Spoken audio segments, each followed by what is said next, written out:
it's not the most settling start with the change of cast member. Yeah, So, completely. so there's a degree of sort of a degree of trepidation, but I mean, as soon as you meet Taylor, that dissipates instantly because he's so charming, and within the first scene of working with him, I knew he was funny because obviously I'd seen one of the Twilight films, and so you don't know what sort of comedic performer he's going to be. I have no idea, but he underplayed it so beautifully. He's, as you've seen for yourself, he's such a nice man. And we all, we'd all knitted on, we'd all got together, so we got on so well in the first series. That wasn't a problem. And he So did you worry that you might not be able to do the second series? Had it reached that point, or were you?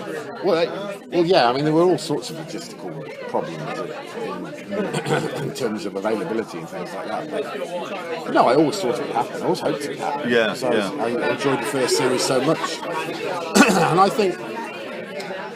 So I suppose we're all more confident and relaxed in each other's company, and we knew we could do a good job. And then I think the script writers have stepped up massively. I think the scripts are brilliant. Yeah, definitely. Yeah. So that's why I think it's better. I think it's just sharper. I think it's a better show. And I thought the first one was good. Was it? Yeah. And what about Ken? You seem to relate to him more and more. Do you? Well, with the horrible reality of my aging. Oh dear! Yeah. Yeah. It's nice to play. It's nice to play someone who is sort of set in his ways and prefers a safer life. Really. But he's even got a Volvo, hasn't he? I'm a mess. I'm all over the place, so it's nice to play someone. Are you learning from Ken then? Yeah, maybe. Maybe I'm learning to get some order in my life through Ken. Yeah, but it's nice and it's strange because it's the first major acting role I did was the first series of Cuckoo. So it's nice to get to know him a bit more and to feel comfortable being. Honestly, the first series is so strange. It's so strange being a dad and having children and being in this marriage and a different reality to yours. And you get so strangely affected by this. Do you? In what way? Well, you just live it. And I thought it was just me, but I was speaking to Helen and she was saying you always do it. You live the job you're in. And you sort of, for a couple of days after, you're a bit lost without your family, without that setup. So has it made you long for that? No. Thank goodness for that. I'm perfectly happy with my life, but I'm perfectly happy with my life, and it's lovely to inhabit a different life. Yeah. I guess that sort of appeals to us as actors. Yeah. So how do you get into that? Do you think back to your own, time experience with your father and your own family life, or how do you get into it? No, I just go off the page. I really don't. I guess subconsciously you do that. You tap into things that happen to you, but really you just you try and immerse yourself in the character and immerse yourself in the family, and it's very easy to do because we all get on so well. Yeah.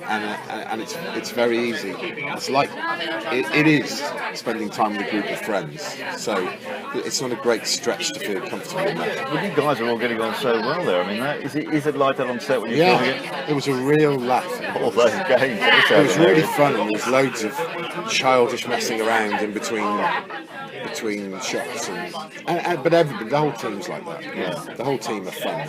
And does that always mean you're going to end up with a funny comedy? Do you need all that going on in order for everybody to be quite up if everyone's glum sitting around and going, oh my god, is that?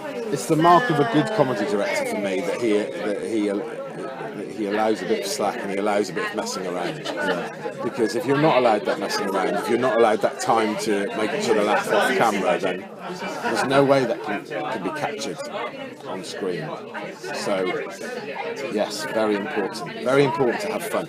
And how did you find moving from sketch to this sort of scripted work? Did you always want to do sitcoms? I mean, how was this just popped along and you thought, well, I'll give this a bash? Everything that happens to me in my career is a blessing. I wasn't expecting anything. I always hoped I would do some narrative stuff, of course, and I wasn't expecting it. No, because sitcom is tough to do, to make it successful, isn't it? Really? Yeah, it is. This is not the easy route. No, it's a difficult thing to get right in it, and there's a sort of bizarre alchemy that has to happen and yeah, we're very lucky it did, I think.